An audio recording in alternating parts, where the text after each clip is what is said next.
I come in, sir? Please come in. Good morning, sir. Good morning, ma'am. Ayan, please take a seat. Thank you, ma'am. Ayan Jain. Yes, ma'am. Ayan, you're already in service, right? Yes, ma'am. Which service? Indian Police Service, ma'am. Have you joined? Yes, ma'am. And then I took extraordinary leave. So did you do the initial training? No, ma'am. You haven't done any training at all? None yet, ma'am. Okay. So you went to IIT Delhi? Yes, ma'am. Okay. So now it's, you read newspapers, I'm assuming. Ma'am, last few days I have not been able to read properly, but yes, ma'am. Okay. So 2024, it's being said that, bulk of the world is going to go into elections. Yes. Two important elections have already taken place. Can you name them? Yes, ma'am. Bangladesh took place and Taiwan also took place. Okay. So what was the Bangladesh election like? Ma'am, Miss Sheikh Hasina's government returned. The major opposition party, the Bangladesh Democratic Party, had not taken part in the elections.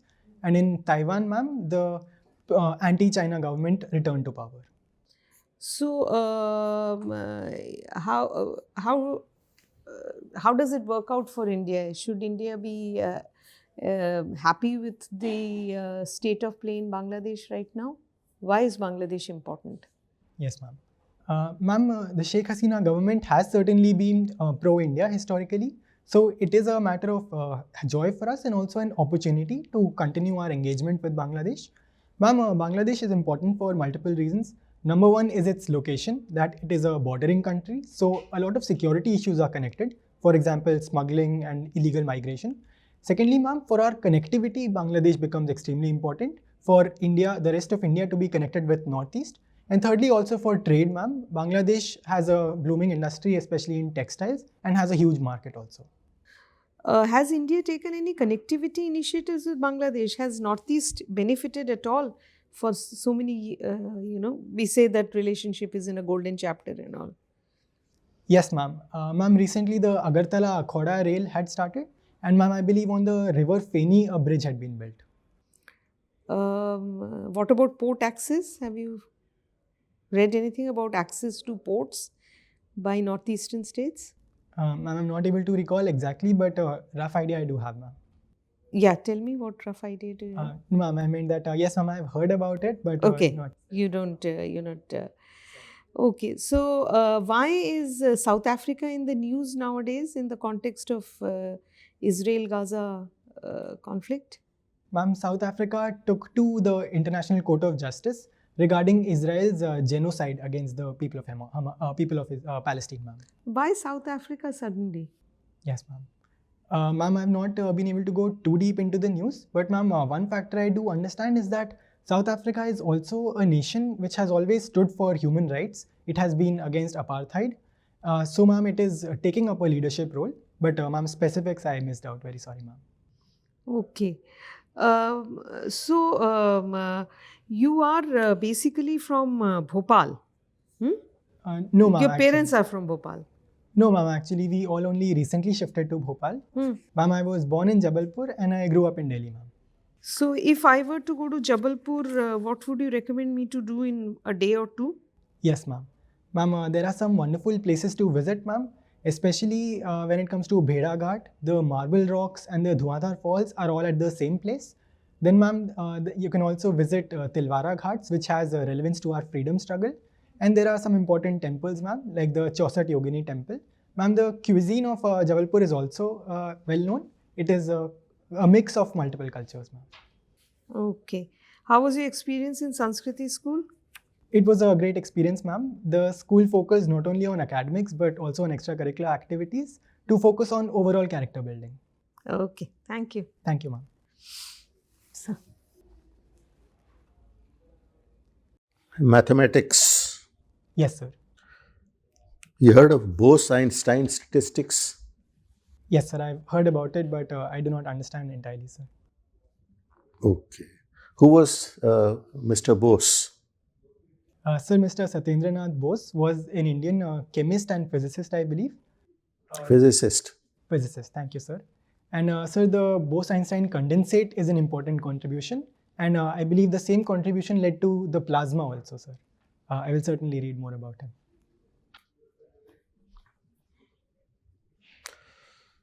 You are a good student, electrical engineer. Have you ever heard of quantum computing? Yes, sir. What is it? Sir, quantum computing is an emerging technology which utilizes the concepts of quantum physics, such as qubits, to increase the speed and capacity of processing of computing. What is a qubit? Sir, a qubit is a bit which represents a possibility between both values 0 and 1, as opposed to a traditional bit which is either 0 or 1. It stands for quantum bit, sir. So this quantum bit can assume any value between 0 and 1? No, sir. It either assumes the value 0 or 1, but it can assume either value. So when we take a large number of bits together, we can have multiple possibilities, which significantly improves the capacity, sir. Read on it. It can assume any value between 0 and 1. Very sorry, sir. I will read about it. Maldives. Now everyone says Mohammad Muizu is pro-China. But the vehemence with which they have gone about against India, the latest being recalling the Indian military personnel from there. What, in your opinion, is the actual reason? You see, in international politics, everything is driven by self-interest. Yes. So there has to be a very strong reason for the current Maldives government assuming anti-India posture. What, in your opinion, is it? Yes. Sir, I believe there are multiple dimensions to this. One is the internal factor, the internal politics, that this may have been, the India Out campaign may have been an electoral interest of Mr. Mohammad Muizu, which did lead to him coming into power, and now he has to follow up with it. Secondly, sir, any country does try to diversify its relations to prevent dependence on any one country, and that is why Maldives, given its location and its small size, it has to balance its relations with India and China, and does not want to become dependent on India, neither want to be at the mercy of India. Thirdly, sir, I believe it also wants to expand its relations with the Islamist countries. For example, Mr. Mohammad Muizu, after his elections, went first to Turkey rather than either China or India. So, sir, perhaps it is not a completely anti-India or a pro-China stand, but rather them following their own domestic interests and internal interests, sir. Is that the answer? I mean, that's what I'm saying. Traditionally, everyone will say that he went to Turkey. Why did he go to Turkey? Sir, one reason was that they did not want to go to India, as has been the practice traditionally, but also so as to not antagonize India completely. Okay. They did not. That is precisely my question. He began with anti-India Out program, won the election. So now he has achieved his objective of winning the election. That was his primary objective. Now, having done that, why should he go to the extreme of following it up? The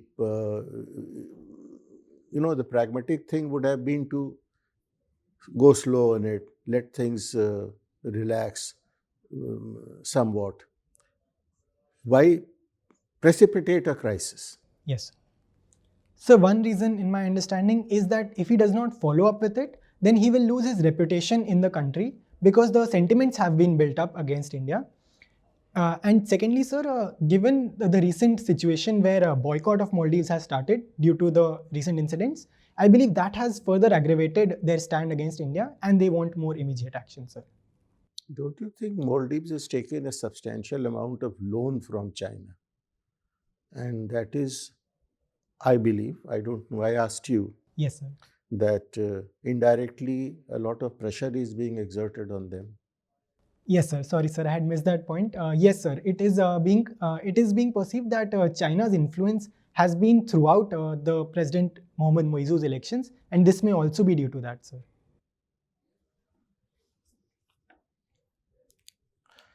You play chess. Yes, sir. ELO rating. What is ELO rating? Sir, ELO rating is a system of rating given by Mr. Arpad ELO.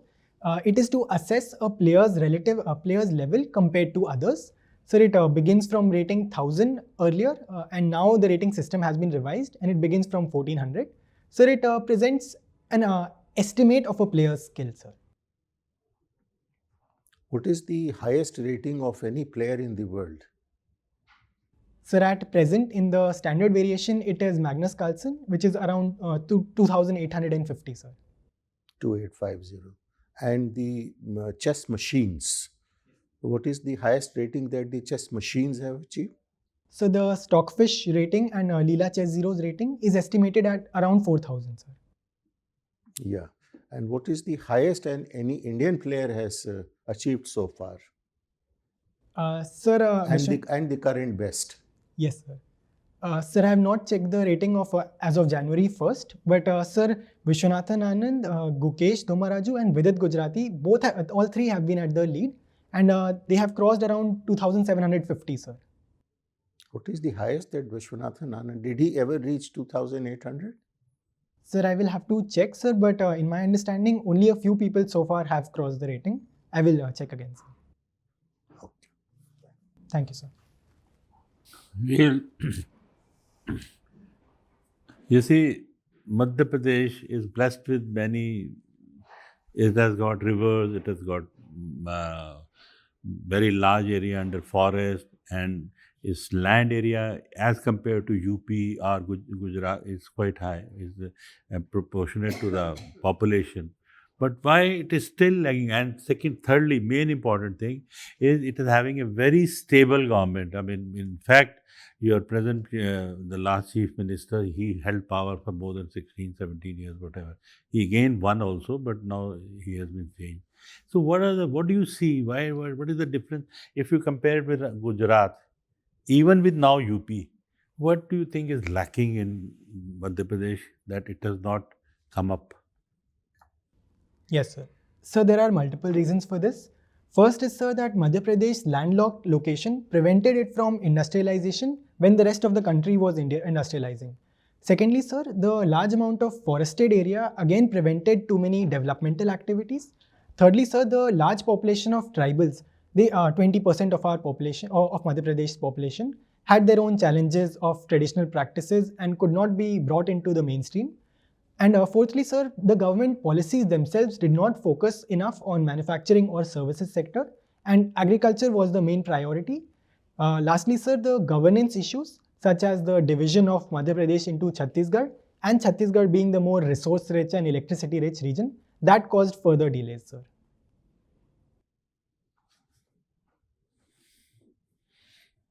You think that the governance is something to do with that? That they have not given importance to establishing industries or increasing the employment and all that? Sir, it is partly to blame to the government, but partly to the situations also, keeping in mind the presence of Naxalism earlier on, and also the fact that Chhattisgarh was slightly neglected and the resource-rich regions could not be properly harnessed, sir. Perhaps governance could have been more directly focused on industrializing, sir. Do you think Madhya Pradesh, you can rate it still, it's a feudal state? Sir, I do not believe so, sir, but I will have to check the exact distributions of land and statistics, sir. Chess. What is the similarity of chess with the actual warfare? So the first similarity is certainly the nature of the game, where the intention or the purpose is to defeat the opponent. Secondly, sir, when we talk about strategy, which is central to any war, chess itself is based on strategy, based on analyzing the given situation, focusing on possible moves. Thirdly, sir, the calculative and futuristic aspect. Any decisions in a war are based on preemptive estimates of what may follow as repercussions to any decisions that are taken. Similar has to be done in chess, sir. Okay, thank you. Thank you, sir. Ayan, do you think chess suffers from a gender bias? Sir, chess inherently, sir, I do not believe it suffers from a gender bias. Whether we talk about the chess pieces themselves, with the queen being the most powerful piece, and also the fact that playing chess itself is not requiring any skills or attributes as such that may cause a bias, sir. Okay, why do we see very few women grandmasters then? Yes. So this is primarily due to the nature of society at large across the world, rather than any inherent factors to chess, sir. And which chess piece has the longest lifespan? So may I take a moment? Yeah, sure. Thank you, sir. Sir, I would estimate it to be the rook because it is usually developed at the last, sir. Okay. And who was John Napier? Sir, John Napier was a mathematician, and he's known for giving the Napier's constant, which is also called the Euler's number, E, 2.718, sir. And you also, like I read that you also been associated with Association for Blind Women. So, Yes. A mathematician who was also blind and contributed immensely to the field. Who was it? Yes, sir. Sir, he was Leonhard Euler. In fact, sir, after he became blind, he said that now he would be able to focus on his work even more. Right. Okay. And any prominent Indians that you could think of whose name are mathematical in nature? Whose names are mathematical? So just to clarify, the names themselves have Yes. some mathematical. Yes, mathematical meanings. Sir, may I take a moment? Yes, sure. Thank you,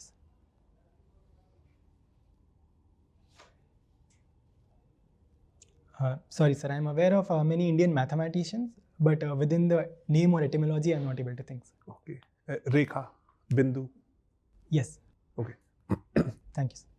And one last question. Can we extend the concept of quantum to humanities? And how would we do that? Sir, one concept that I can think is certainly of the shift from binariness to having multiple possibilities, which does exist in humanities and can further be expanded because many social issues or political issues are not black and white or binary in nature, but rather lie in the interplay between the two, sir. And how do we do that? Sir, one would certainly be to open up perspectives and to understand all angles to any issue or any topic, and to realize that the reality is far more intricate and complicated than it being one of two perspectives, and rather having an interplay of all the two in differing ratios, sir. Okay. Great. Thank you so much. Thank you, sir. Ayan, I think with that, we come to the conclusion of your interview. Thank you very much. Maybe you can just keep sitting while we give you our feedback. I think you know yourself, you're a very good candidate. You're already in the service. You just need to keep reading the newspaper. The opposition party in Bangladesh is BNP, Bangladesh Nationalist Party. So there are small details because, you know, this is not a test of your knowledge, as you know. You've gone through it. It's a test of your personality. You've got a very pleasing personality, and I think Sir's met you already once. So all the best to you. When is your interview? Ma'am, not in the first phase. Not in the first phase? Yes. So do you just have to keep reading the newspapers, and I don't know if any of you want to add something? Yeah, a couple of things. Last time when we spoke, I think I told you something about not keeping your hands frozen on your knees. Yes. You can Sorry, sir. utilize that. And it's very important what she said, that you must continue reading newspapers. Because when she asked you a question about elections in the neighboring countries, you missed out on Bhutan. Yes, sorry, sir. Bhutan elections have just been held. Yes. In fact, immediately after Bangladesh, the Bhutan elections were held. And Taiwan election, yes, which candidate has won? Sir, I don't remember the name, sir, but the incumbent government came back.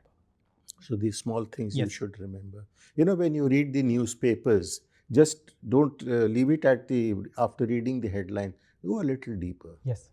Because in your final interview, somebody might ask you, have you read today's newspaper? You would obviously say, yes, I have.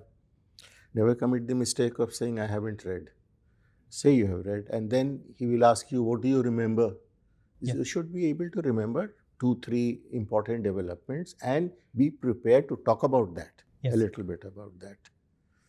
Then rest we have already spoken. This is not much. Eye contact, I found that you were practicing. Yes. So keep doing that. Yes. Yeah. Last time भी I remember draft में कुछ change तो नहीं आया. Last time you were here, no? Sir, very minor, rephrasing mostly. Rephrasing. Okay, so three prominent things जो IPS, chess and maths इसी के आसपास घूमने वाला है, and current affairs of course. तो इसीलिए current affairs के लिए सभी को वो recommend करते हैं you should do that too. That is to read letters to the editor. Those are the most famous news and people commenting on that. ठीक है, तो लेटेस्ट टू द एडिटर दोनों ही न्यूज़पेपर्स में, एक्सप्रेस हिंदू में हर रोज़ पढ़ लो, और in fact if you have time तो 1 जनवरी से पढ़ लो, है ना, तो थोड़ा सा कंटिन्यूटी आ जाएगी, तो that's it. Yes. Otherwise you're there, like you're almost there. Thank you. Yeah, you're very much there. Thank you. Excellent. Very good. Just advice, if I may. Yes. Why do you have to undergo so many mock interviews?